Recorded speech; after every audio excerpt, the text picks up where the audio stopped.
This is a Rogue Media Network podcast. Amanda, thanks for being here. Yes, ma'am. My pleasure. My honor. Thank you for having me. Let's start with what you do for a living and how did you get so good at doing what you do? Oh, gosh. Well, primarily, I'm the director of Greater Waco Early Education Center here in Waco, a full-blown childcare center. Yeah. 6 weeks old is our starting age, all the way through K-4 summer program school age. We have around 200 students. I have around 60 staff members at any given time, most of whom are ladies, which makes it very exciting. Absolutely. And I've been doing it for 14 years. I got started in 2010, fresh out of college, because my dad's the pastor of our church and our childcare is a ministry of our church. And he asked me to work for him and I gave him 2 years. And the rest is history because I've never left. History, yeah. That's true. I worked in the banking world and I loved it. I always loved being a professional. I like helping people and solving problems. Yeah. And I didn't see how that would be possible in childcare at first, but I started as a teacher and I kind of got thrown to the wolves. And it was a great learning experience. I've been the cook, I've been the janitor, I've been the receptionist. I was the janitor and the receptionist at one point. The day came that the director, there's a different position available on the church staff that was a better fit for the director at the time. And so I got put in. Now, realistically, I complained one time too many to my boss about my boss to his boss. And that's how I became the director. We were literally on horses at Cameron Park. And I was frustrated because I thought one little thing could be better. And of course, I thought I knew better than him. Okay. Naturally, because isn't that how all staff are? We think we know better than our bosses. Yeah. And I was complaining. And in my mind, I was talking to my dad, who's also the big boss of my boss. And so it didn't dawn on me that and he's a problem solver. Yeah. And we're riding horses through Cameron Park. And he just stops and looked at me and said, okay, effective tomorrow, you're the director. Oh, and wow. He called the guy right there on the horse, put him on speakerphone and said, clean your desk out. She's a director starting tomorrow. And I literally heard through, he goes, woohoo! And was so excited, cleaned his desk out. I walked in the next morning and that office was ready for me. Wow. And he was waiting to be on pastoral staff. He was really excited about it. The job wasn't the best fit for him. He knew that. I knew that. He was excited to give up all the women. Oh, wow. And go be the assistant pastor. So he was all excited. And I was like, yeah, I'm going to be the boss. And I had no idea what I was walking into. I'd never done anything on the employee side of life. I had handled the parents and the office work. I didn't know how to hire someone. I didn't know how to do an interview. I didn't know how to de-hire someone.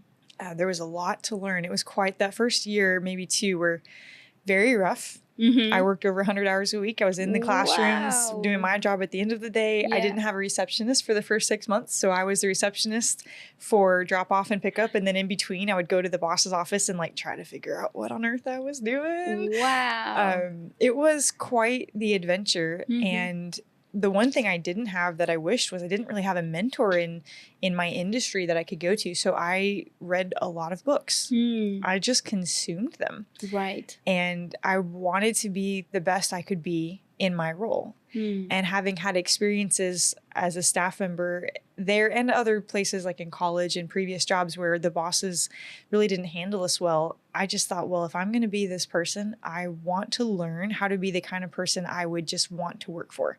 Because I've had bosses in industries that anyone who knows me says, you're working where? And I loved working for them, not because of the industry, but because of the leader. Right. And I want to be that leader. So it really started as just reading everything I could get my hands on and experimenting and trial by fire.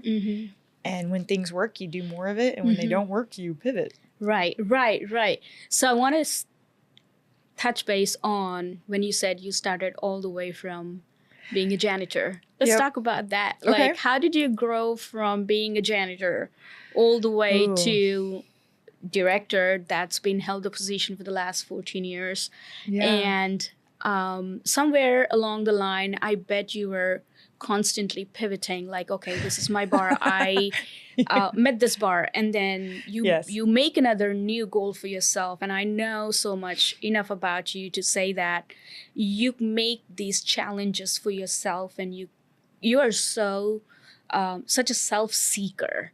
Like, how do you, one, do that? And obviously you have grown so beautifully, professionally and personally.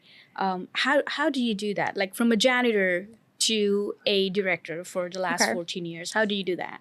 Well, I think that I was taught as a child to give 110% to everything you do and to really strive to be the best. Amen. And to have a mentality that, you know, what can I be doing better? How can I be better in every, no matter what your job is, no matter how small. And I don't think any leader deserves to be a leader or really is a leader if they're not willing to do the small jobs. So absolutely, yes. I started I was a teacher first, and then I became the receptionist. They needed someone in the office. I think my dad knew if he kept me as a teacher, he probably wouldn't keep me forever. I was good at being a teacher, but I knew that it wasn't the 20-year, this is who I'm going to be in 20 years. I just kind of knew that. So he pulled me into the receptionist position when it became available. And right about that time, our night janitors quit. And so we have this giant building and nobody to clean at the end of the day. And the only people available, the director at the time was married and he'd only been married a few years. And I was single. And so my dad came to me and said, look, I know you really aren't looking for another job. I already had another job. So I was already working 2 jobs. I worked at Gold's Gym on my days off and in the evenings already, like on Saturdays, because this is for me, I'm single. What am I going to do? I don't sit still very well and I don't want to waste my life. Absolutely. I don't want to have regrets. I want to look back when I'm 40 and be happy that, you know, I didn't squander. I want to be a good steward. And I've always had that mentality. So if you're going to be the best you can be, whatever that role is, there should not be a role that's too small for you. And if you're going to do it, just do everything you can. And so I'm the receptionist. I was loving it, but I was already working 12-hour days, 5 days, 4 or sometimes 5 days a week. And then I had another job just because why not? And at the time I had this little granny car. That was my college car. And I wanted a truck so bad. Well, so I had to save up money and I was trying to learn how to be an adult and all of those things. And I want nice things and they cost money. I was doing it for the truck. I really wanted a truck and I really wanted to pay cash for it because I was trying to be smart about it. I didn't wind up paying cash for it, but I didn't want to sit at home with nothing to do. And so I enjoyed working that job. I worked in their kids center and I was a receptionist there too. And so it was fun, but all of a sudden I found myself going from working over 60 hours a week to another full-time job. So I would get off work at the center from being the receptionist around 5:45, 6 o'clock. And I would change clothes real quick, go run around the building. Literally, I would go as fast as I could, like take out all the trash, start working on that, run to Gold's, work from like 7 to midnight, go back to the childcare. I would finish cleaning the entire building, go to bed and be back at work at 6 the next morning. And so it only lasted 4, maybe 5 months, thank goodness. And by the end of that, I was a zombie before we found a crew to take over that evening cleaning. But I learned a lot doing it. I learned how to take care of our building. I learned some really important principles where sometimes people now think I'm being picky about the cleanliness, but we have a reputation for being the cleanest childcare in town. And I think some of that comes from that experience, just being willing to be humble about the position and not think you're better than that. And even now, do I often go clean toilets? No. But am I willing to if I see something wrong and I'm available and I want it done now? Yes, I did it last week.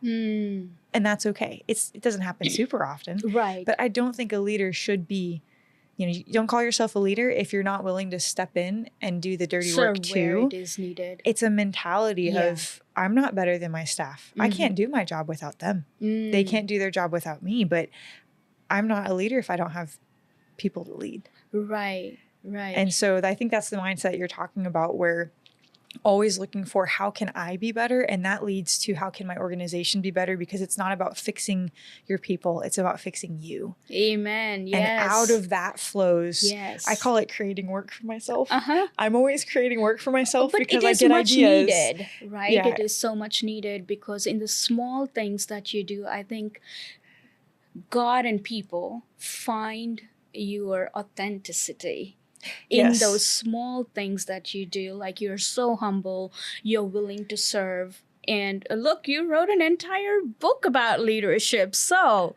according to you, what and who is a good leader? Oh gosh.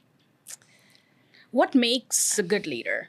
I think a good leader is somebody that puts their people first, that is not self-serving. I think if you have a focus for adding value to people's lives, money comes later. I don't think money or power or position is ever a focus of a good leader. I think a good leader is always looking for how they can add value to their people, how they can push them out of their comfort zone and help them grow, how they can be developing them, what they can do to help their staff do their job. In my mind, a good leader is someone who's removing barriers so their people can do their jobs. Right. So you said a very important thing. A leader should not only know what the barriers are, identify them, but you also have to remove them. And it becomes so important to put yourself next to the people that you're serving and then go and say, hey, let me help you. Yes. So I come from a corporate world, and I think the intermingle of words is so confusing when the titles in corporate world are like managers or VPs or senior directors or directors. These titles somehow dissolve and dilute the meaning of a leader. And in my humble opinion, I could be wrong, but when you put a manager, the manager is thinking like, hey, this is my role. And on the contrary, you are actually a leader. Right? Yeah. And I think somewhere when you put those titles in place, it just takes away the leadership. I think leadership should be taken with so much pride. And when you put all these titles in, it dissolves that pride. It dissolves that intensity. And I find it not comfortable, not a leader not to understand that. And a lot of people don't understand that. They're like, oh, I'm a manager, I'm a VP, I have 13 reportees under me or 20 report. And they take pride in that, but they don't understand like, hey, if needed, I need to step in. I need to do the dirty work. I need to not go clean toilets like you. Although like that is much needed, but people don't appreciate and understand that that's what a leader is. It's like servant. Like when you say leader, it's almost saying, it's synonymous to saying, I am willing to step in anytime. My people need me. This is my battalion, and I'm going to lead this pack. I agree. I think there's a lack of clarity in training people in the business world in the difference between a manager or an administrator and a leader. Because having a position does not make you a leader. And And not having a position doesn't mean you're not a leader. The bottom line is everybody's a leader to some extent because there's always somebody who's looking to you and who's going to follow your example. And I have many women who've worked for me over the years that have this odd mindset that they don't want to be a leader, but they're the most influential person on my staff. And I just want them to use that power for good. And then you have others that want power and nobody wants to be around them. Right. Because nobody cares how much you know until they know how much you care. Absolutely. And that's what you're saying with the managers. We don't care what your title is. We care that you invest in us and help us do our jobs and don't treat us like we're inferior, because that's not But that's the very case. common if you look around, at least if I looked around myself and the world I come from it's very, very evident. It's like, I am a manager, I get a bigger check. That's such sad. It is sad. And it's got its own. But that comes from the top down. In my humble opinion, I would suggest that any organization that has, we'll call them middle management, that have this mentality, it's because they're following the example of their bosses. If the person at the top has a mentality of being like a servant leader or that type of mentality, that's the model they've chosen to embrace, and their outlook is how can they help their staff? How can they remove those barriers? How can they help their staff succeed? And that's their focus. Then every middle manager under the top is going to have the same focus, or they'll stick out like a sore thumb and they won't last. So when you have an organization where that is dominant, it's because the powers that be at the top, that's their mindset. And it's not something you're going to fix at that company. because it is 100% from the top down. My staff act like me. My priorities, my values will be theirs. If they see me run around in gym clothes with my gallon of water, they start doing it. If they see me focusing on spending time, making sure I can read a little bit every day, the next thing I know, people will come in like, hey, I read a book this weekend. Guess what? Or I read a chapter, which is a big deal. Yeah. Wherever my focus is, wherever I put my value system, my staff to some degree will follow that. And especially the managers. A good example. They act like they act like what I train and allow. Every leader gets what you train and what you allow. So when you have middle management that are acting like pompous pricks, it's because the top dogs are either allowing it or training it or both. The downside being, if you're under that kind of a manager, you can't fix them. You can only work on you. Yeah. Or leave. Or find someone to go. I was discussing with somebody just a couple of days ago that was talking about the company they've been working for around a year, and they switched entirely. It's a gentleman friend that was in the oil field, and now he's in the roofing world. And this company he works for, I've been very impressed dealing with them. I deal with a lot of roofing companies in my different industries. Things go wrong. And this is the only one I found that lets me be the boss lady without it being weird, which I personally appreciate. Yeah. And they're very easy and kind to deal with. And their staff, every employee of theirs I've come across loves their job and loves their boss and is happy. They don't complain. They drive an hour and a half to come work on my roofs on my buildings. Wow. And they're just, oh, no big deal. We'll be right there. I have had other companies that you couldn't get them to drive across town, and they just tell you how unimportant you are. Yeah. Or they just complain about their boss the whole time. And I've had that experience over and over in the roofing industry.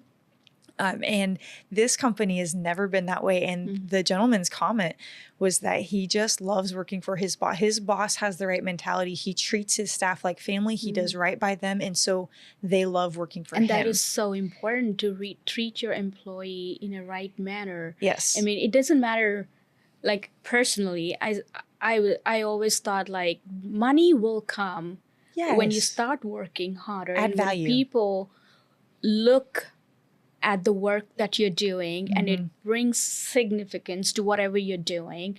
But in the midst of that, people will identify your hard work, your ethics, your everything, and then they start to appreciate it. And you draw the same kind of people towards you, and you want to work with them. And they are so positive. And I've been like, I was a complainer at one point because it was the whole leadership, the top-down management was like so not appreciative, like how you're saying, it's not appreciative of the people that they worked for, or you get treated like a number, not like a person. Not do as I do, but do as I say mentality. And I don't like that. And when you were saying that, like one of your employees went and read a chapter, although it is out of their comfort zone, but they followed you, meaning you are setting up that expectation and you want them to grow, not only for the company, but in their own lives. And I think it brings value for organizations when they show that kind of respect towards other people. But it's not commonly taught. And I'll admit, I've had years where it took me a while to grow into that mindset. I did not always have that mindset. I used to set out to fix my staff. And I've even had some moments with other people who understood things. They could see things I couldn't, where I was my heart was in the right place, but I didn't understand that to fix them, I fix me. And I would set out to learn things so that I could fix them. And I had a person one time, and she blessed me out. She had me bawling. And I don't get my feelings hurt by people I don't know very well very often. But I was in an environment where I let myself be a little bit vulnerable. I was in a learning environment with other boss people. We were all in a course together, learning things. And I had a whole presentation on this one thing I was trying to learn and why. And it was actually part of the research for this book that you've talked about. And I had that approach of like, I'm trying to fix my staff. And this young lady just blessed me out and I think what she was trying to, at the moment, I was like, you don't get me. And now I look back and I realize, no, I didn't get it, because I should never walk in the building. And when I see things I don't like, the wrong approach is, oh, you staff. No. That's my staff. Right. That's those are my people. Yeah, exactly. It's, what can I do? Mm-hmm. And sometimes the answer is not easy. Sometimes it isn't something I need to fix in my own habits or behaviors. Sometimes the answer is I need to remove a person, mm-hmm. or there's a system fail and I need to sit down and write a policy or adjust something mm-hmm. and make a decision. But mm-hmm. the approach should not be, we don't get taught this. I didn't get taught this by any class, any degree. That's why we call mentor. It all things unsaid. Yes. Nobody taught me that to walk in the building and say, I'm going to fix my staff today. Right. That is not the answer. Mm-hmm. The answer is, what could I have done different? Even today, I had an experience. I have back to the roofers. I have roofers at my building right now mm-hmm. working on things. We've had some horrible storms lately. And one of my maintenance people kind of failed me this weekend, and I'm a little frustrated. But if I'm willing to be honest, the answer isn't, I'm going to go chew him out. That's kind of what I want to do. Mm-hmm. But the answer is, what could I have done differently to have avoided this or to have helped set him up to be successful? And the answer is, I probably could have communicated on one level deeper. I probably could have said, okay, he did what he thought was best and I didn't like it. That doesn't mean he's a louse or a failure. It could mean, how about next time I add another level to my communication that says, here's exactly what I want from you, and here's when you're gonna, whatever that might look like. Mm-hmm. But we're not taught to have that approach. We're taught to go ream people out and to go get onto them and how dare you not do a better job, when I wonder how many times we could have set them up to be more successful by being willing to put some work on ourselves. Because it's more work for me to communicate. Absolutely. I should not have to. I'll be honest. I should not have to tell my maintenance man how to do his job. Yeah. But I get to pick. I can help him be successful, or I can find a different maintenance man. What I can't do and be a good leader is be upset with him all the time and not be willing to do something different myself. Yeah. And that's what we're not taught. Yeah. What could I do differently? And if I've done everything I know I can do and he won't do his part, then I'll find someone new. But I should give him the respect, and everybody on my staff should have the respect of me sitting down and saying, wow, I don't like what's happening. What can I do to help? To make this better. And then if I've set them up to be successful and they choose not to be, that's different. But how often do we just jump to assuming people are being intellectually lazy? And sometimes they are. But I want to know that I know. Yeah. That they chose that, confirm. And it was a clear choice, and I've given them every tool and every opportunity to do well. But we're not taught, I was not taught that by any class that I attended. I think I get that mindset from other leaders I've known who've done that for me, and that it was never articulated, but we're all an example to somebody. And I had some great leaders in my life that I can watch and say, what would they have done? Or how did they? My dad is one of them. He's been a pastor for over 40 years. He's run education facilities. He's had a lot of people on his staff, and I've had the pleasure of watching how he handles different people. And that has probably been my number one example of, all right, I'm not him and I can't act exactly like him, but I can take the principles. Yeah. And that's one thing he's always been very good at, is when he wants to get upset at someone because I shouldn't have to think for you, he'll take a step back. Yeah. And the next time, the communication is going to be a lot clearer. And sometimes people say, he's such a micromanager. And I'm over here saying, if you'd done it right the first time, he wouldn't have had to micromanage you the second time. Right. And when you don't make him micromanage, he doesn't. And so I think a lot of mine comes from having watched that example and trying to implement it myself. I don't want to micromanage. I want you to do your job. No, because it's harder.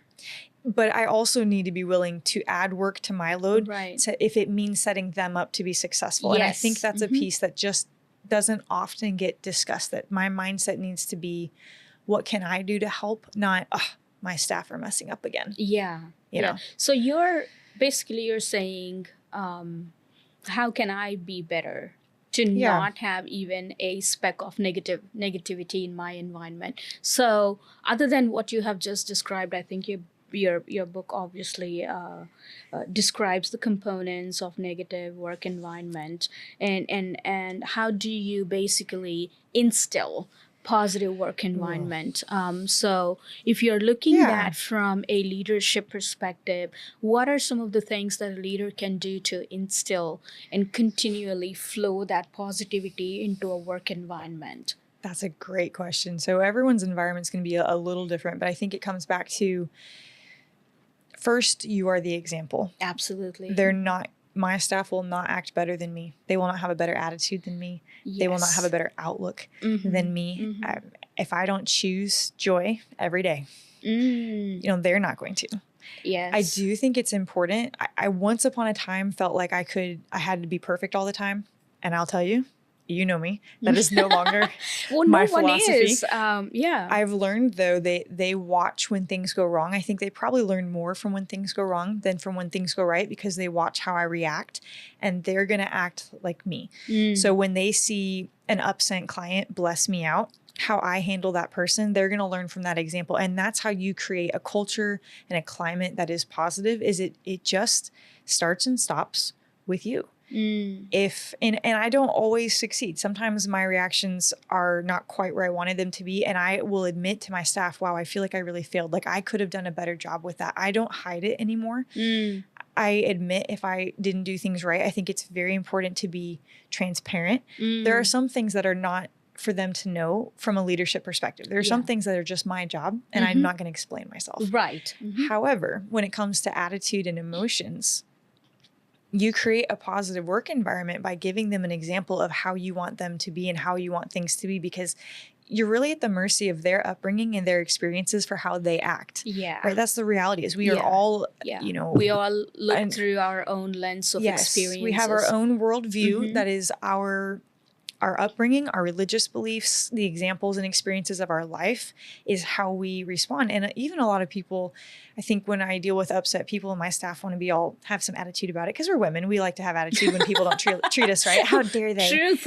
It's true. We want to just get all of, have our ego get in the way. But if you stop and look at it, I found that a lot of times really people act in a manner that has worked for them. When someone is being hostile or they're being pushy or dramatic, that behavior has gotten them what they wanted. So they're going to repeat it. And I think when you are willing to have an understanding, willing to slow down and analyze and say, I don't love it. How do we change it?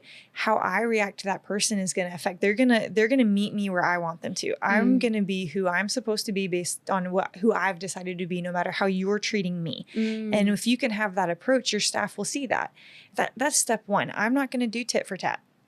I'm going to handle you how I have chosen to be with everyone, no matter how you're handling me in the moment. Now, there's a little discernment with that. There are moments for the softness and there are moments to be steel wrapped in a velvet glove, but I will always be kind. And for me, that's my foundation. When I feel like the staff are getting a little toxic. Uppity. Yeah.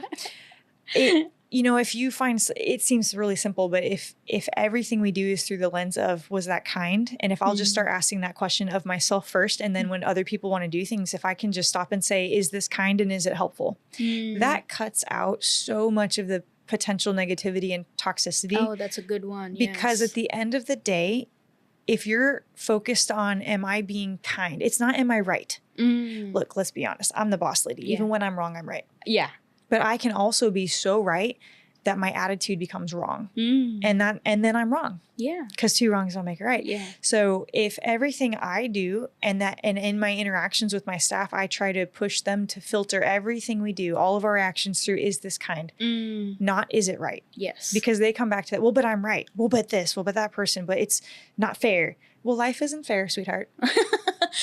Deal with it. Well said, yes, right? Because we all are under the impression that I deserve this or I am right. Which is and your I'm ego. Like, well, not. The world is not fair. So wake up, wake up out of your delusional brain and figure out what you can do better in the next step. And also, the thing that you said, I think it's very important that you have to have this cloak of compassion and look through the lens of what is just, what is good, what is lovely, and what is kind. Yes. And I think it's so important, and it's as much as it is important, as much as it is needed, it is so hard to do that. Like, I run a podcast, I'm a business owner, I'm an entrepreneur, I speak to so many people on a regular basis. And for me to okay, wait a minute, I want to take a minute here and look at it at a different angle and not let my egos just like slide in. Like you don't even want it's that so hard.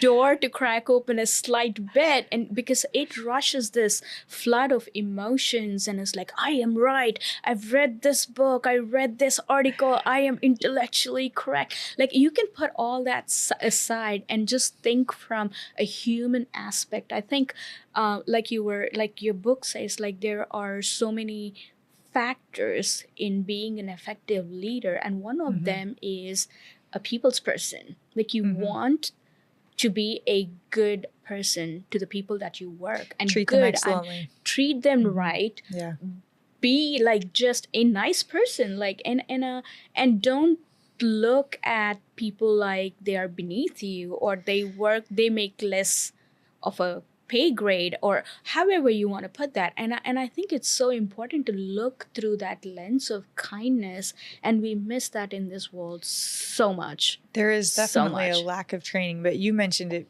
being an ego issue, and I think you're right, because a lot of times we get stuck on being right. And I feel like the more confident I am in who I am as a person, as a Christian, and as a leader, the kinder I find myself being able to be. And in my early years, I could see myself morphing. And when I have leaders who are kind of fresh, I can see them as they learn this lesson that the more confident I am that in the end I'm going to get my way no matter what, the kinder I am in my conversations. For example, if I'm enforcing a policy at the center, sometimes the staff will say like, wow, you're so gracious about it. And I'm thinking, first off, I'm shaking like a leaf inside always. Yeah. So let's not take that for granted. Yeah. But the bottom line is I'm going to get my way, which helps me I can be very compassionate and I can be very kind. I don't need to be mean about it. Yeah. Because at the end of the day, it is my way or the highway, but I don't have to have that approach. Yeah. And I feel like it's a lot easier to acquiesce to somebody who when I say, hey, would you mind doing this? My suggestion is your command. Yeah. But it's a lot more pleasant to work for somebody who respects you enough to be that level of kind. Yeah. Even though this is not negotiable. But when you have a person who comes at you and says, hey, you're going to do this. Yeah. I will go find someone else to work for. You can't pay me enough for that. And, exactly. But no, where do we learn? Who teaches us? Yeah. Yeah. For me, that's a lot of the Christian upbringing. And these are the kind of things that I learned from church. Yeah. How to treat people excellently. And I just try to pull that application into boss life. Just open your Bible, huh? Because it's a biblical principle. Right. And I want to treat everyone, it's the golden rule. I want to treat everyone excellently no matter how they're treating me, because first off, their behavior toward me is not a reflection of me. And that is a hard lesson to put in your heart. Amen. Yes. I feel like anytime you have a person, especially in business, where you have that client, that you think you're so happy with them and they're happy with you and everything's great. And then maybe you part ways and then they slam you on social media or something like that. And you take it so to heart because you really tried your best for them. But at the end of the day, somebody else being unpleasant is not a reflection of my character, who I am. How I react to them, though, is 100% a reflection of me. And if you have that mentality and you realize that, it's a lot easier to be kind and to be gracious because I am choosing to be that person. And that's part of creating that positive work environment. I'm going to give an example to my staff that I'm going to be who I'm going to be, no matter who they're choosing to be. Yes. And most of the time, when you hold that line and you don't give in to the emotion of whatever's happening, the person I'm dealing with, they usually come to my side. Because you're dealing with them with love. Because I'm being kind and because it's likely that, no one in their life has ever helped them understand that behavior isn't going to get you anywhere. So, you might as well calm down, honey. Yeah. And it doesn't always work. Don't get me wrong. Yeah, don't ever tell an upset woman to calm down. Don't say it. It's bad. I did that a couple of weeks ago, and as it was coming out of my mouth, I was like, "This is the wrong thing to say." And let me tell you, she didn't calm down. Yeah, it was a fail. It was an epic boss fail. It was just one of those moments where I needed different words. Yeah. Oh, it was true. In fact, she did not calm down that day.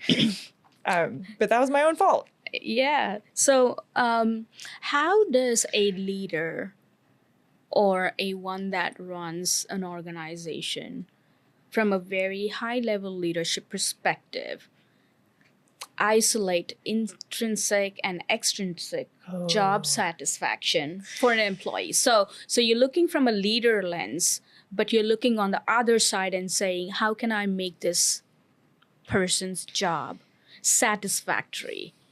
You know, I feel that, you ask wonderfully hard questions, Doc. Way to go.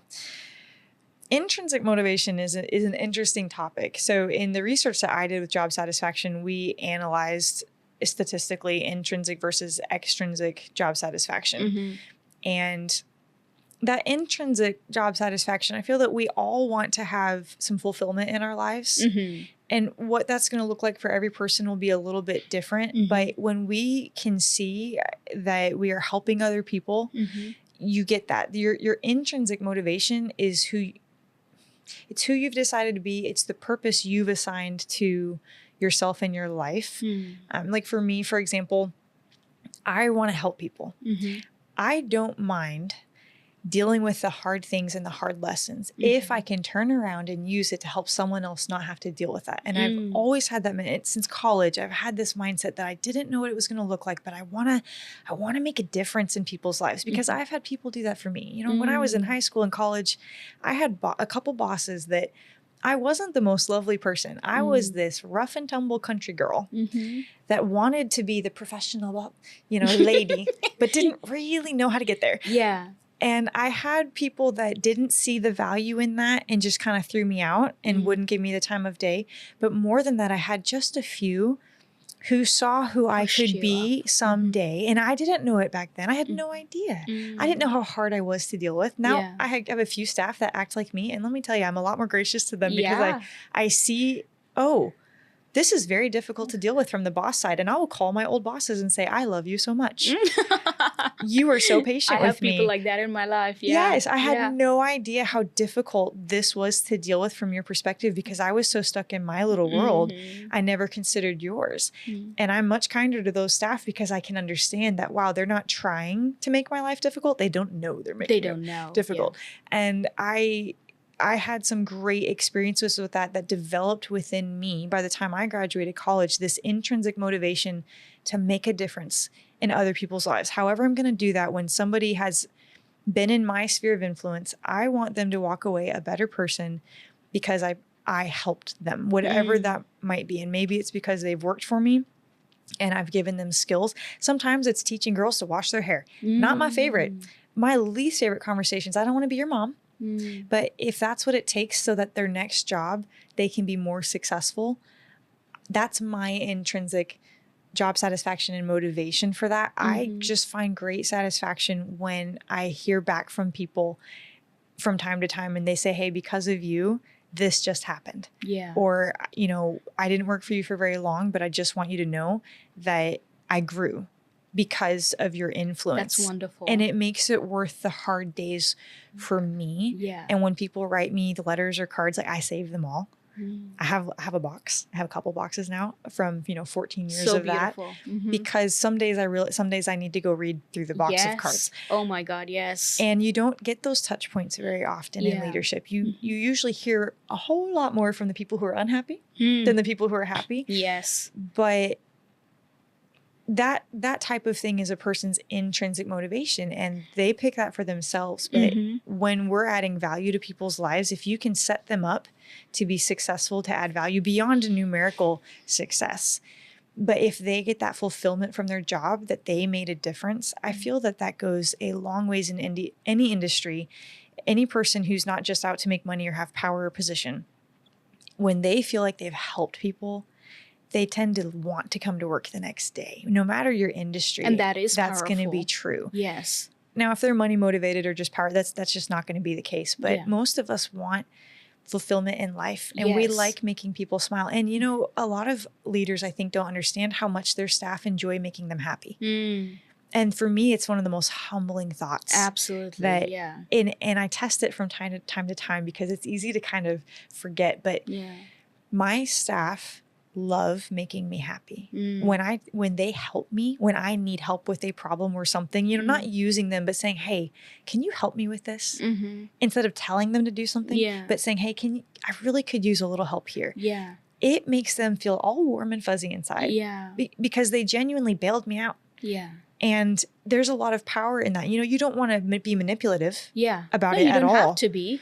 But, so don't go too far with it. Yeah. But I think sometimes as leaders, we can easily overlook that we all like making authorities in our lives happy with us. It just gives you that little hey, I helped the boss. Yeah. That's very fun. It's very powerful. And I think that it's part of creating a positive culture where you're teaching people how to help each other, how to take care of each other. And if they learn how to do it for you, they'll do it for each other. Yeah. And then they all feel it's part of that intrinsic motivation because they feel good. Yeah. We like helping people. I love helping people. I think it's something we are wired with to help people. It's not a saying, but it's a funny analogy that the cow doesn't drink its own milk and the chicken doesn't eat its own egg.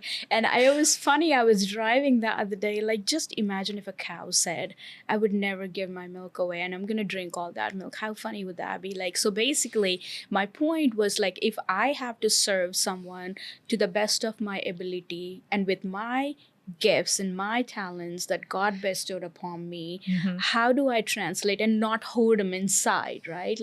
I'm an avid reader. I read all the time. I learned so much, but how can I create this outlet of teaching other people? And I think you are never meant to hoard. You are meant to learn and use whatever learning you do to spread it to the world. And I think you do a great job, and I've been to your facility and my son went to your daycare. Yes, so I lived that experience and I have seen people that were some amazing and some not, but they learn it from what they see. And you've been their example. So well done on that. Thank you. In your book, you talk leadership as a process. Yes. I've never read that. Really? And it just blew me. Really? Leadership to the core, I think should be a process. It is a process. It's an everyday living. Yes. But I think I have been blinded by it because I see managers, I see directors, I see VPs, I see go to the job at 8 and ends at 5. And it's literally like a school drill, Yes. and I see these people coming out at 5 o'clock, just like my kids come out of school at 3:30. And I'm like, I don't want to be in that environment. And somehow it is free thinkers and entrepreneurs and such intrinsically motivated people are not fit for that box. But so my lens of leadership is a whole different. And I'm learning a lot about leadership now because I'm an entrepreneur and I have my own business. I'm a solopreneur, to be very honest. But when I have people that are doing when I outsource, like you said, communication. If only you took one extra minute to communicate exactly what's in mind. And we all are not good at communicating. At least me, I'm not. And I'm if I spend 5 extra minutes to communicate exactly how I want my website or exactly how I want my templates, it would make 2 people's worlds so much beautiful and so much easier. But it's hard. It's very hard so yesterday in prepping for an upcoming event, this term came up, and I think it applies to what you're saying. Some people, and this isn't you, but some people are just intellectually lazy. And they don't want to think to that level. They want other people to tell them what to do. But to be a good leader, you don't have the luxury of being intellectually lazy. The minute someone can outthink me, they should take my job. Absolutely. And if I can outthink you, why am I paying you? Absolutely. At least for my leaders. Now, in my teaching staff, and there's different levels of this, but for my middle managers who I need to help me run my business, if I can outthink them in their respective position, now that doesn't mean I can't do their job better than them. I did their job first. If I can do it better than them, that's not the point. The point is, if I assign you something, I don't want to be able to outthink you. But it's a balance. I don't want them to be intellectually lazy. But sometimes to help them get there, you have to be able to, there's a whole principle. Ken Blanchard has a book called The 1 Minute Manager. Yes. It is one of my favorite leadership principles for this kind of thing. It's funny you mentioned that. I stumbled on that book on YouTube just the other day. I was like, I love it. I should be reading that book. He has several, and that are of kind of the same idea, but different focuses. Like the 1 Minute Manager Meets the Monkey. That's the most beautiful book ever. How to not take other people's monkeys and let them have their own monkeys, and how to give them back. And it's a whole different thing. But this principle of the 1 Minute Manager, you know, when you talk about leadership being a process, I think that sometimes we don't know where those lines should be. You know, when do you need to reprimand someone for being intellectually lazy, and when do you need to bolster them? And so Ken Blanchard's book, for me, is like a huge foundational piece of how I try to approach my staff with this. And the concept in a nutshell is you praise them into perfection. You know, when you don't know that you know that you know that they know exactly how you want it, they shouldn't have a reprimand yet. But I think we short circuit that. We expect to give them this one little piece and then it look perfect. Know the whole world. But the principle of the 1 Minute Manager is that if you get them headed the right direction, you praise the part that's you praise them into what perfection looks like. And that is a process. It's not going to be one meeting, one touch point. You know, I gave you one instruction one time and it should be perfect every time, but we expect that because we would have that. And it's true. If you tell me one time how to do something, I'm going to nail it and I will never get it wrong again. That's why I'm the boss. Right. Not everyone can be that way. But again, without them, I can't be me. Yeah. And without me, they can't be them. And so there's not an issue. We're different. We have different roles. We have different functions. Yeah. And if everyone was us, the world would be a miserable place. Absolutely. Right? Yeah.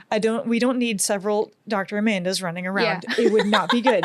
We don't want that. The world can barely handle one of me. Right. And yet we expect other people to be exactly like us. And we don't see the advantage of the strengths and weaknesses, the yin and yang that comes with working within those with each other. So this principle is more of a, look, I'm going to give you an instruction. And sometimes, depending on the person, you have to feed them a step at a time. And then you praise them as they get it right. You praise the parts that are right. You praise, if they're even headed remotely the right direction, they deserve praise for trying to get there. And once they've done it perfect, and you know that they know, because they've successfully done what perfect looks like, then if they don't do it right, you reprimand them. Right. But up until that point, They have not earned a reprimand because you are supposed to be facilitating, guiding, removing barriers, helping them understand exactly what you want from them. And I think we tend to just jump ahead in that process. We give them one email with a set of instructions, and when they don't nail it, we get onto them for not getting it right. When what we should have done is take a step back, praise the part that was right, and give the next level of instruction. And in the 1 Minute Manager book, he even goes so far as to give some ideas for how you could put it in writing. You know, have like no more than 1 page worth of specific instructions and a deadline. And some people need that level. Some people, and different projects, different instructions, you know, different tasks need different things. But some people, you know where you want them to be eventually. So you give them one piece at a time and you praise them to it until and you don't really explain what you're doing. And some people, you give them, you know, here's your email with your instructions, here's your deadline. And if they follow your instructions, they should have it. And you still, though, have to praise them until they've done it perfectly to get them there. Right. And they haven't earned a reprimand until they knew what to do and then chose not to do it. And I think that's part of choosing to treat people excellently and looking at, as a leader, what can I do different? And that's part of your process, trying to figure out, is it a system fail? Is it a staff member fail? Is it a me fail? And so I know where to make my adjustments. And I think that we're so afraid of failing that we don't realize how much it actually grows us as leaders and as entrepreneurs. You can't pivot. You can't change unless you learn. That's a pathetic place to be. It's hard. It's very vulnerable. Yeah. But if you have all these little touch points throughout a day, you're making decisions, you're doing things, and you're willing to make part of your thinking process and your mentality that I'm not going to get it right every time, but I'm going to give you my best every time. Right. And I'll be humble enough to admit, wow, that didn't work. And then pull other people into the conversation when you can. It creates just this beautiful world of more praise than negative. 3 to 5 praise touch points for every 1 reprimand is a great ratio. Try that with your kids sometime. How many people do we know that don't do that? And they're you're always in trouble, always in trouble. Man, you don't want to work for that person. But when you have a person that you feel like, even in small, sincere praises, you don't want to be unsincere with it. It needs to be genuine. But when they see something small and they say, hey, I liked that, thank you. It makes you go, oh, I want to do that again. If all they do is tell you when you're doing something wrong and you feel like, my gosh, I can't get anything right, there's no intrinsic motivation happening at this point. Yeah. That's very much like handling your children. Like I have 3 boys and I have to constantly I'm not saying my tell them. staff are my children, but Hey, but like from a mother perspective, like you're talking and all I can think is like, how can I instill this in my children? I'm like, as mothers, we want them to be like these great humans when they grow up or even now. And I'm like constantly telling them, don't do that, don't do this, don't do that. But if you take a minute and look at all the things that the beautiful creatures they are and the amazing things that they do, it just melts your heart. Like, Yeah. and like you said, every 3 praises, reprimand them. It's your job as parents to do that. You can't ignore it. You can't ignore that. You shouldn't ignore that. But it takes more effort to Right. find the things that you can Yeah. praise. It takes a Yeah. lot more effort Yeah. to praise everything that you can So important. versus Yeah. waiting until something's wrong. Yeah. You have to be very intentional about it. Right. And with staff, on one hand, I shouldn't have to praise you for doing the job I pay you to do. Right. On the other hand, if I'm looking at them as a whole person, Yeah. then they it's need that. important. I need that. Yeah. Yeah. I would like exactly. that. I appreciate when people tell me. I Exactly. mean, I know I'm doing a good job. Yeah. Duh, I'm the boss. I know. Yeah. But at the same time, Yeah. I love it when people say, "Hey, I saw that. Yeah. I see you. Yeah. I see what you've done," and we're acknowledging something right. I feel that you just, as long as it's sincere, we overlook the value in that with our staff. And as a leader, that should always be part of your growing process. Is I've never arrived. There's always something different to learn. There's always something I could be doing better because society is always changing. Our environmental factors, internal and external, are always adjusting. There's always something more I could be doing. Yeah. And what I did yesterday might not work tomorrow. Absolutely. I have to be willing to admit to that. But that's what leadership is, right? To be constantly on toes and be so creative that you can come up with those things and resolutions per se to constantly be on your feet and think fast and apply those and get the desired results that the organization is demanding of. You can't be intellectually lazy and do that. You have to be very intentional about giving yourself the mental space to slow down and analyze and not just complain about the things you don't like. But, even as bosses and leaders, sometimes we forget to slow down and say, hey, I can fix this. It's my favorite thing about being a leader. I can fix it. I will fix. You know this about me. I will fix it. Yeah. But that mindset came from at the very start. I wasn't that way. I would complain about. That's how I got the job. I would complain about things I didn't like, and one day I don't know. The light bulb turned on, and I realized if I don't like it, we gotta fix it. I can change it. What am I going to try to? And I started experimenting, and it just became how I started to approach things. But it's part of the process where I will never have everything figured out. And I have to be okay. It's very humbling to think that way, but it's the right way to approach it. Right. Yeah. The 5-factor model. It's amazing to see that you mention the openness to experience or agreeableness or consciousness and neuroticism. How does this affect a leader in everyday life, and how does that effect on the leader project onto the people around you? I think it comes down to a willingness to get outside of your own little box, to think outside the box. Some people call it your comfort zone. I mean, there's so many different ways to say it, but the whole concept there is, it's like what I did yesterday may not work tomorrow. It doesn't mean I failed. It might have been fine yesterday, but if it doesn't work today, it doesn't mean I failed today. It means I need to adjust today, and having an openness about learning new skills, learning new talents and traits, trying different things, being willing to experiment. Yeah. Sometimes we get so stuck in, and I think as people in a society, we have these kind of competing things where we're very programmed to be very negative. We feel guilty when we show up and we're like, I'm having a great day today because I choose to. Right? Yeah. What I dealt with this morning before I came to see you has no bearing on whether or not I'm going to have a good day today. Now, there are some things that might be an exception to that. You know, my dog dies today, I'm going to have a bad day. Okay. But generally speaking, no matter what I'm dealing with, my circumstances don't define my joyfulness level. And I think that when you have that mentality and that approach to be open to, okay, things might not be what I thought they were going to be today, so I'm going to adjust and try something else and figure it out. It's just a mindset of being willing to learn, being a lifelong learner. And it kind of, within that same section in that particular book, we talk about trait theory and this whole concept, the great man theory, and, are leaders born or made? And that's an interesting thing. Philosophers have been debating this since the very beginning of philosophy, born or made. And it really boils down to both. Some people are born with these traits, their personality and character traits that lend themselves to leadership. And some people choose to learn them.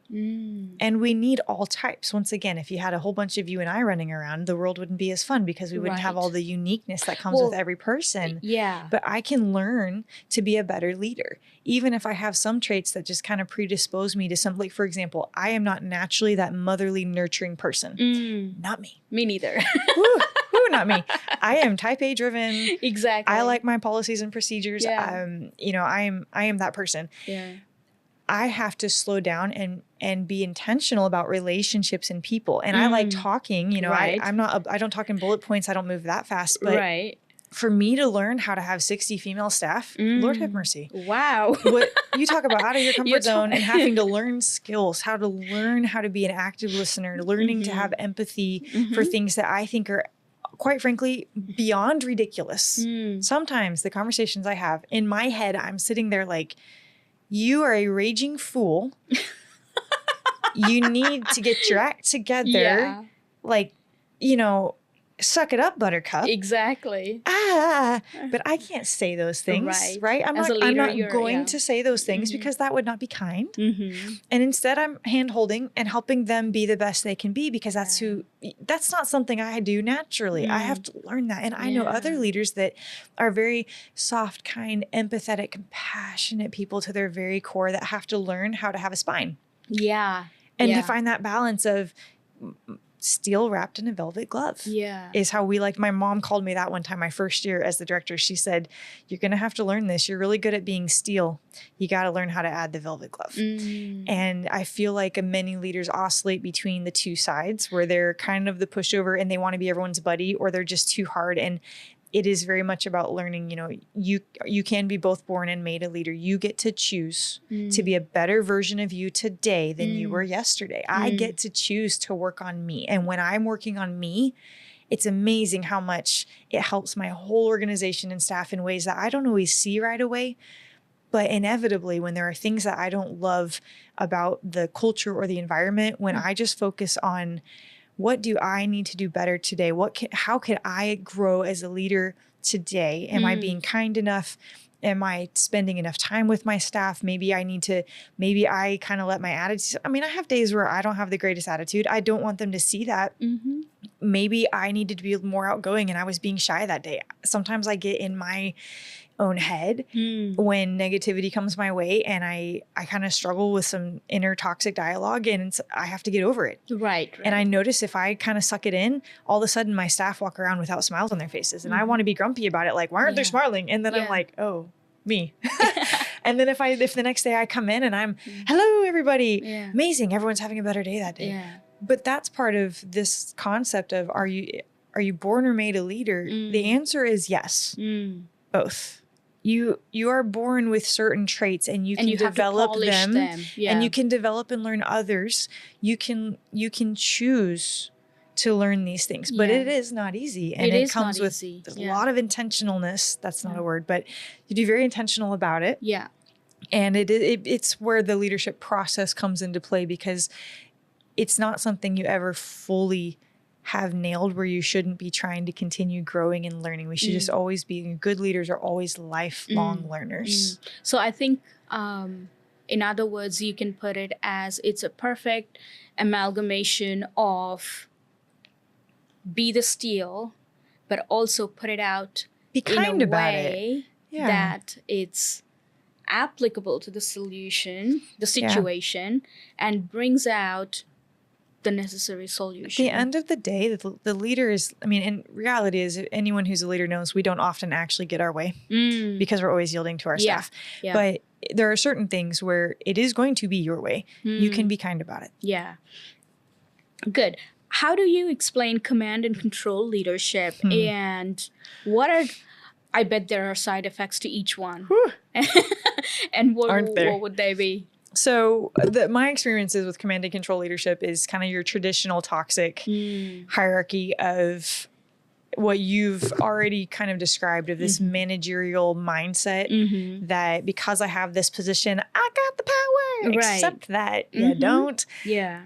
And I don't want to control my staff. Right. Command and control leadership is very toxic because it doesn't allow people to bring their strengths and ideas to the table. It's a person who wants to be in control, in charge of every detail, and they won't yield that. They won't delegate. They won't empower their staff. And you get a bunch of robots. And as an organization, you cannot grow, you cannot thrive if everyone working for you is a little robot. And you can't grow, you cannot scale a business beyond yourself and your capacity. And people have different capacities, but you cannot scale it beyond that if you don't take the value of all of your team and let them contribute to who you and your company are going to grow into and become, because every one of your staff adds their own unique value. They have a different perspective. They have different strengths and skills. And some of the best ideas, for me over the years, some of the ideas that people love about our company didn't come from me. They came from staff members and sometimes parents and clients who had an idea or who didn't like something and said, have you thought about doing it this way? And sometimes the answer is yes, and there's a reason we don't. And sometimes the answer is, man, I wish I'd thought of that. Let me look into it. And being willing to be humble and try it and see. And sometimes they turn out to be the most brilliant ideas that you pull into the fabric of your company and never let go of. And the boss often gets the immediate credit. But if you share that credit around, it's amazing. What's the Truman quote? There's no limit to what a man can do if he does not care, if he does not mind who gets the credit. I think it was Truman. And that's how it should be. And command and control doesn't do that. The command and control leader wants all the credit. They want to be in control of every little decision. But then you're eliminating your ability to have look at all the value at your fingertips of people who have ideas and they can see things you can't see. And you're not treating them as people. You're treating them as minions. And they shouldn't be. And that's exactly how you shouldn't be. It's how you shouldn't be. It's the wrong mentality. Absolutely. So in your words, what is authenticity? And okay, like I really have to ask this. Like, what is the true authenticity? There is a big curtain. I don't know, it's something wrong with me. Like, people don't want to pull that curtain back, but I think I'm a pretty genuine, authentic person. I think you are. What you see is what you get with you. But exactly, right? But I don't see that with many people. And I often wonder, like, is it something that I am causing them to not show their true self? Again, like, I am the type A go-getter. If you see something wrong, let's go do it. Just finish it. You don't need anyone's help. I am that kind of person. And when you go do these things and people are threatened by you, and therefore the authentic person that... Okay. It's hard for me to see, like, I don't see this person is authentic. And I see that more often than what I really want to see. I see very few authentic people around me. Okay. Yeah, I think I think this is a very complex question. Okay. That I don't know that I can fully That's why I'm asking you. That's why you're asking me the hard ones. I think from a Christian and biblical perspective, when you think of authenticity, what you see should be what you get. Now, I do think people have layers. And I will tell you, I have a few guards up in my life that only 3 or 4 people ever get to see beyond. I don't think that makes me inauthentic. Right. I think that there are some things that are earned and some things that should be kept private. But that being said, I think when you're thinking of authenticity in business, it should come down to honesty. When, sometimes when you're dealing with clients or you're dealing with your staff, full transparency and honesty can be difficult. because you really need them to do what you need them to do. And knowing when to explain and when to say, this is just what I need from you can be very hard. And I think sometimes it's easier to tell those little white lies and to glad hand and manipulate to get done what you need done. And that's not authentic. Right. Versus that's what I'm being trying to get to. Transparent and saying, hey, I messed up. I missed the deadline. Can you help me pull this rabbit out of our hats? Or something went wrong. Okay, so here's a very benign example of authenticity from a leader. I feel that when you deal with staff schedules in different industries, it can be a very interesting conversation. But in my industry, traditionally, when people call out sick and it creates a bigger workload for everyone else because now we have to share the load, the people who get blamed are the managers, the bosses who are there figuring out how to fix the problem instead of the people who are gone. So one of the things we started doing many years ago, and we want to be very careful and tactful with this, but I don't try to hide if somebody has called out sick.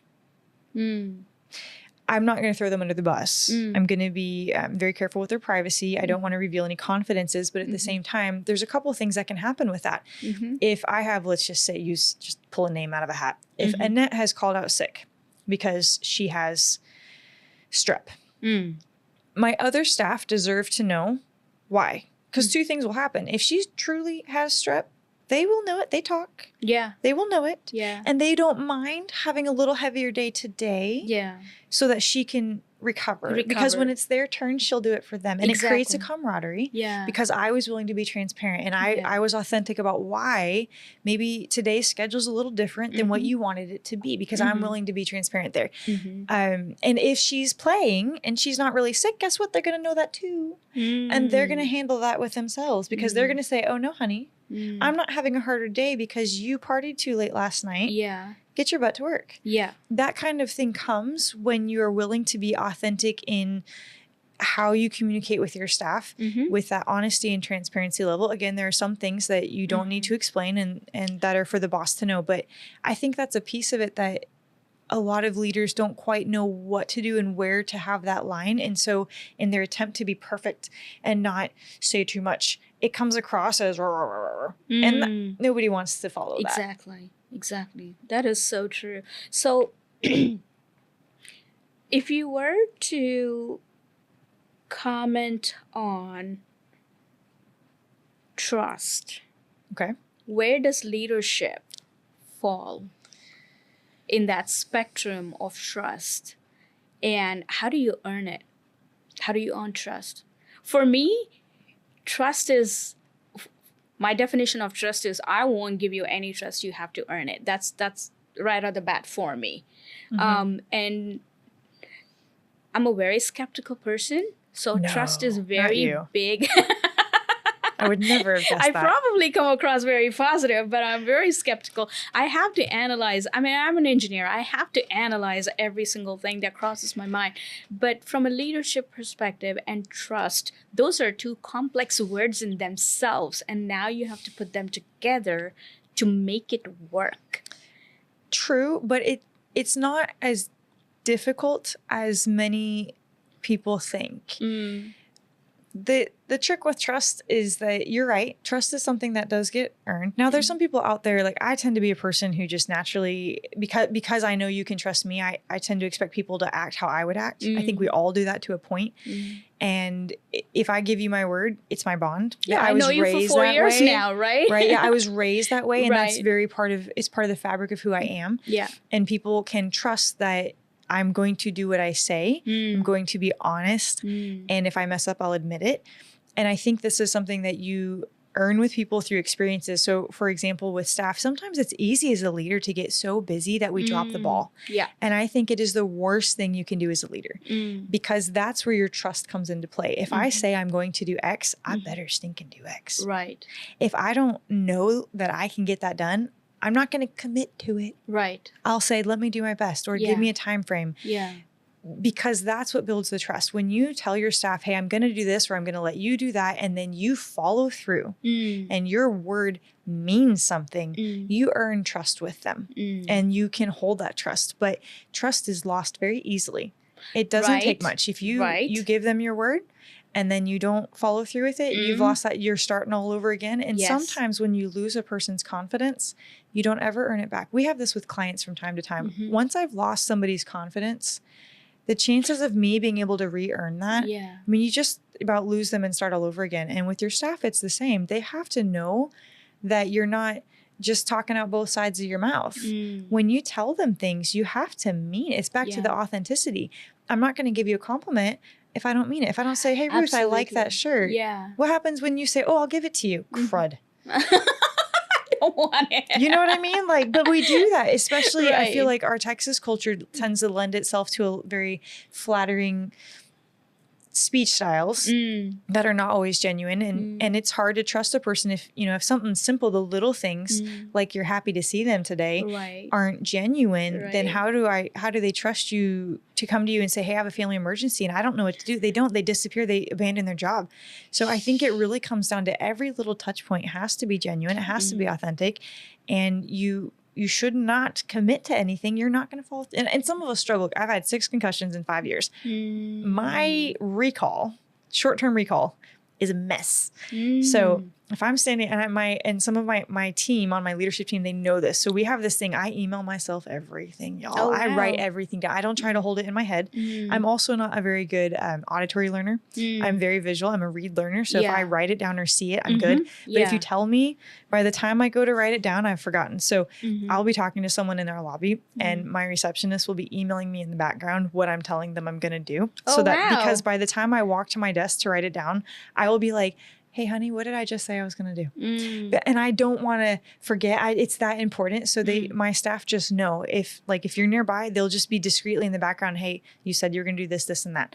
Yes, thank you. And it helps me hold my word with a parent. And then I've learned to not give my word on, yes, I'm going to do something if I don't know that I can follow through. I'm going to tell them I'll do my best. And that is important, to hold your word. And not only that, if you not do it, you're gonna not earn that trust, but you also will leave that person wounded. And this has happened to me, like, yes, because they don't know that you didn't do it on purpose, right? And that is at a different level. And I think that's why I have such a hard time trusting people, is because either I was left with a wound in the past that I still remember it and I should forget it and be forgiving.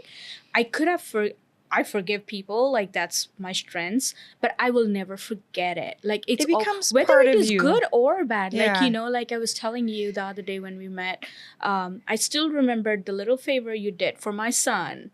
That was 4 years ago. I will always remember it, and I will always remember and see you through that lens. But now imagine someone broke my trust and failed at what they said they were going to do. You don't forget it. I will also remember that, and I will look at them every single time through that lens. And maybe I shouldn't, but but it's hard worse for me when they don't do it on purpose, right? And it has that effect on people, and they just genuinely, you know, you should not say things you don't mean. And for me, it comes down to even little things. I'm not going to say it's good to, you know, greet you and say, oh, it's so good to see you today.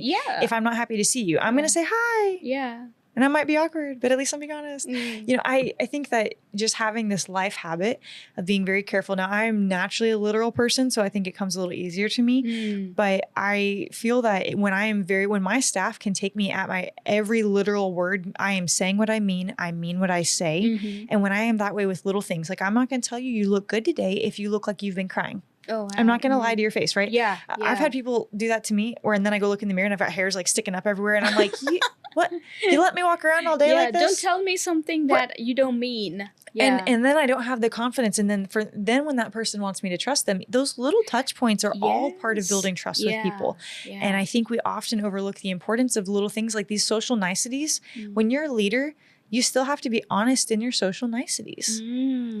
That's the word, huh? Niceties. Like, I've never heard of that word. I will say that's always honest. I think that's a very Texan thing. It is like, hi, I'm so glad you're here today is more honest than good. But I will say when my staff show up, I always say it's good to see them. It's great to see them. I don't want to do their jobs. I want to do my job. And if you're not here, I can't do my job. So I don't think it's dishonest to be really excited to see my staff in the morning.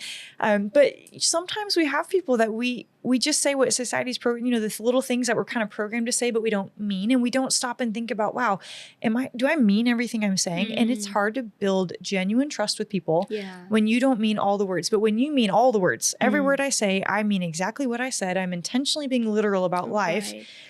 You build a trust with people that it's subconscious. They don't always even realize why they trust you so much, but it's because they know I don't say things to you that are not genuine. Everything I say, I mean. Yeah. I'm not going to be dishonest in even the small little social niceties. Right. And that's the starting point for trust with your staff. And then that follow through and realizing that just because it didn't seem like a big deal to you, it can be earth shattering for them when you don't keep your word. Yeah. It's happened to me. So you wrote another book called Embrace It. That's my favorite book. I mean, I love this leadership book too. I did. This is like increase your intellectual knowledge. That's research. But the Embrace It is more of a personal book. It's very personal. And I love the graphic on it. It's a cute little giraffe. And I, some reason, like giraffes. And obviously you look beautiful in there too. You talk about being single. Yep. And you talk about it with so much beauty in it.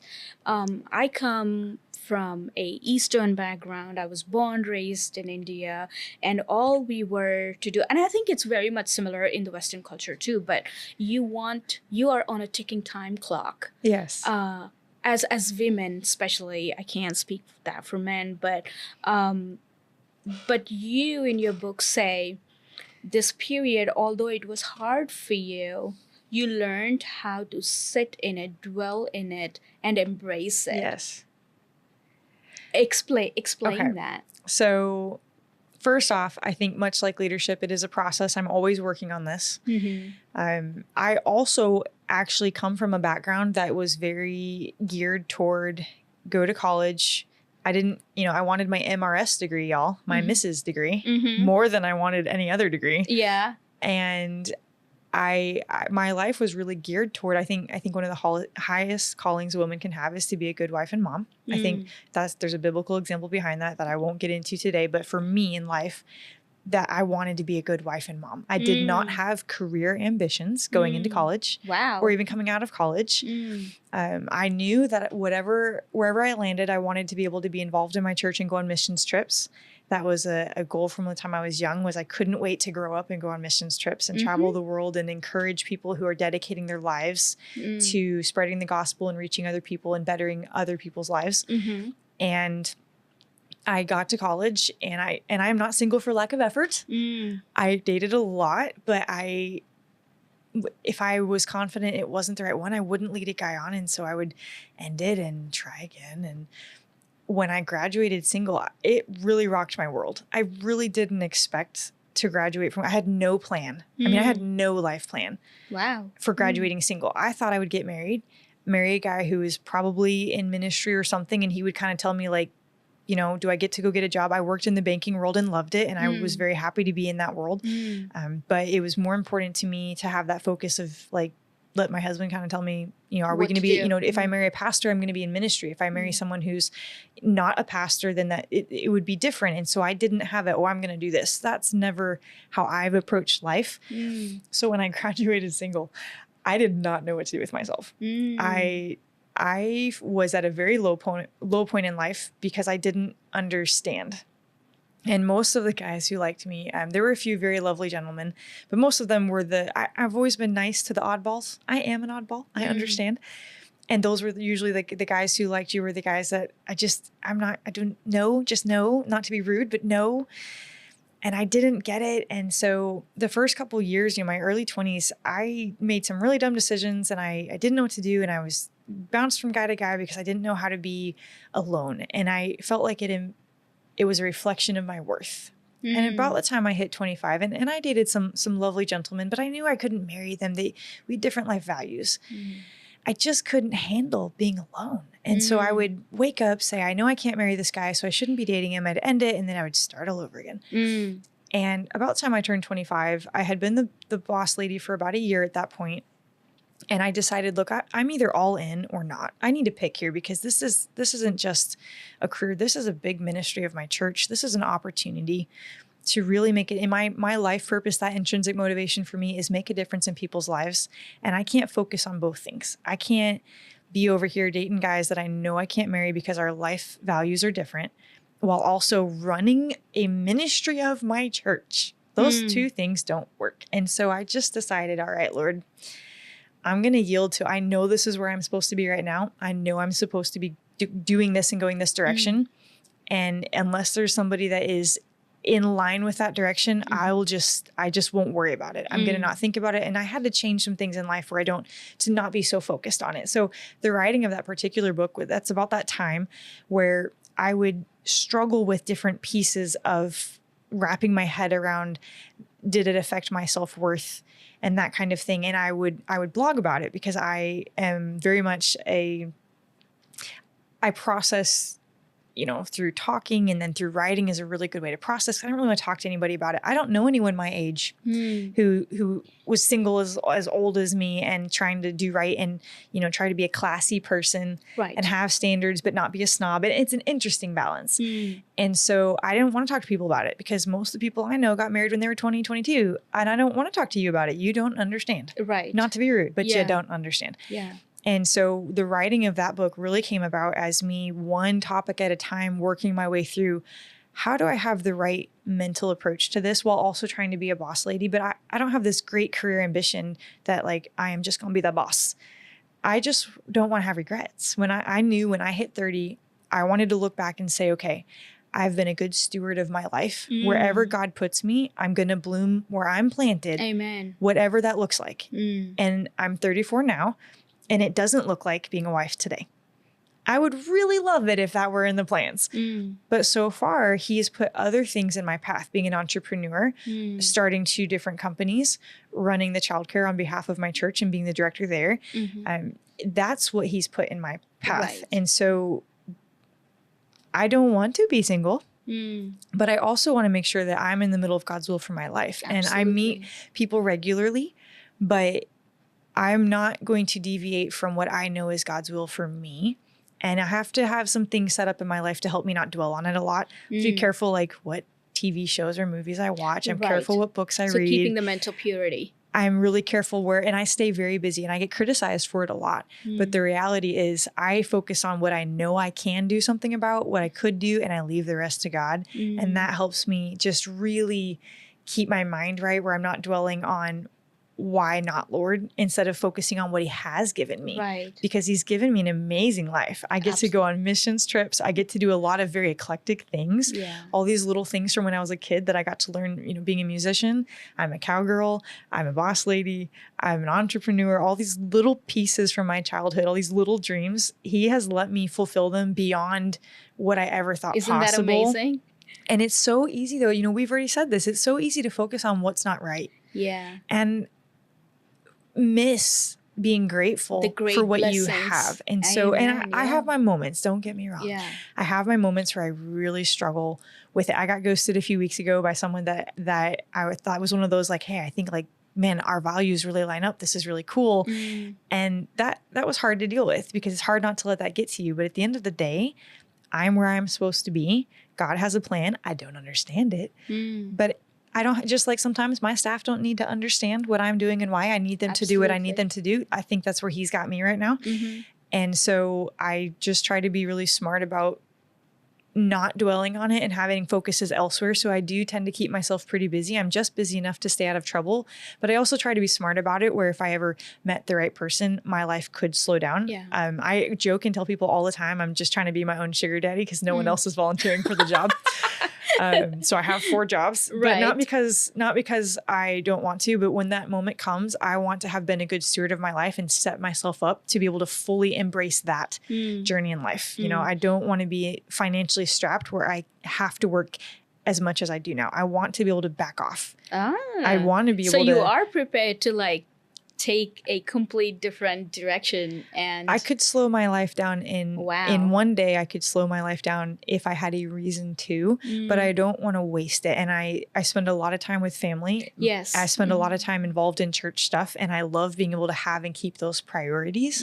And being a leader and an entrepreneur puts me in a position to have that flexibility of schedule, that little bit of freedom that lets me hold those priorities, where if I had a 9 to 5, I wouldn't have gotten to do that. And I can see now that way back when, that was what the Lord had in mind for me, where I didn't understand it. I wanted to be in the banking world. I wanted to be the professional person. I didn't want to work at a childcare.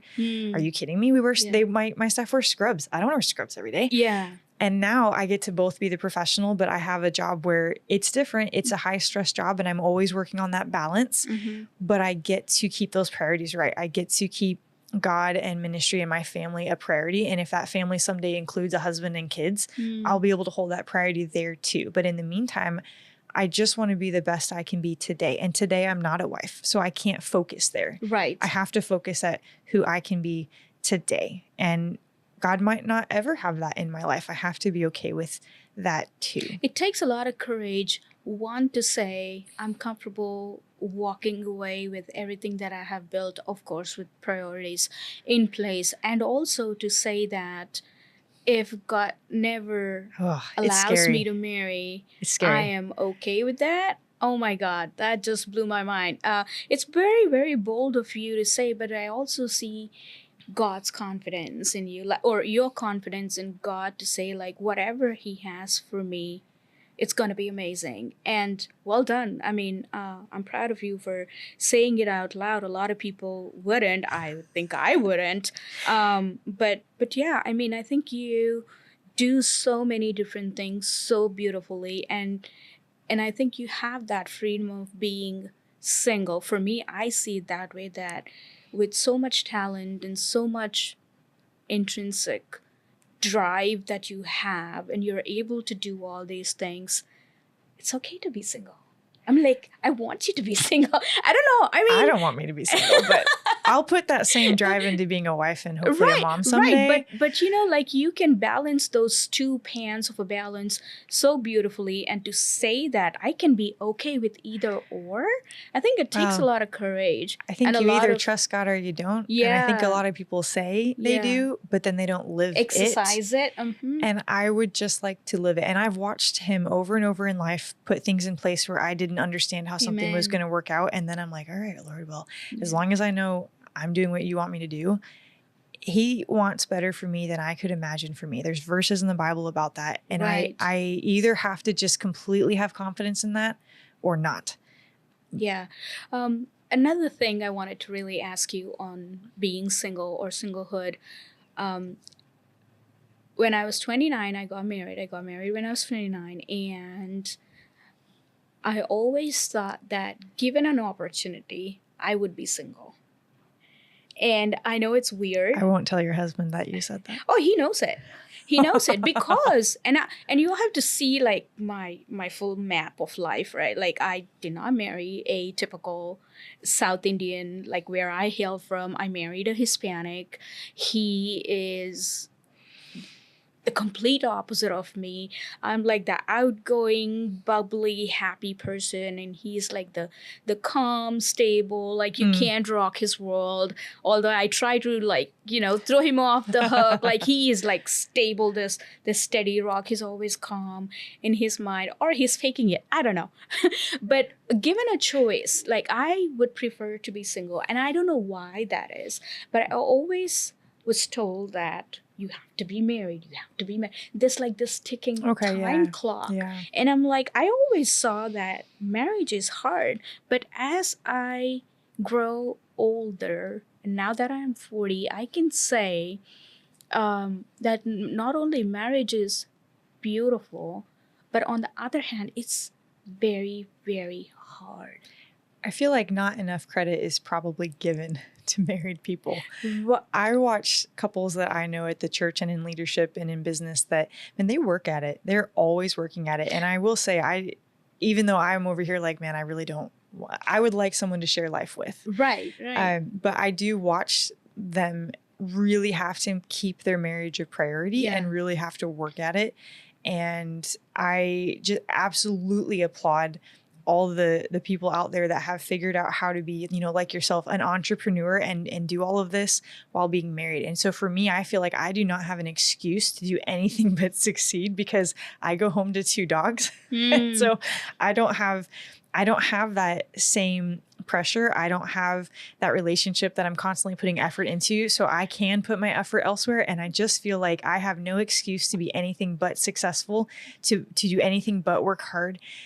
Because if, y'all can do it, there's no reason. And I sometimes feel like such a lazy person because I have a few married friends that they work as much as I do and then go home and take care of their husband and kids. Yes. Yeah. And I mean, just applaud them for that. And it's so humbling for me when I want to have a pity party. Let me tell you, I just back right off when it comes to, like, if I get tired or I feel like I'm doing a lot. And some days I come home from work and I feel like an overcooked noodle. Yeah.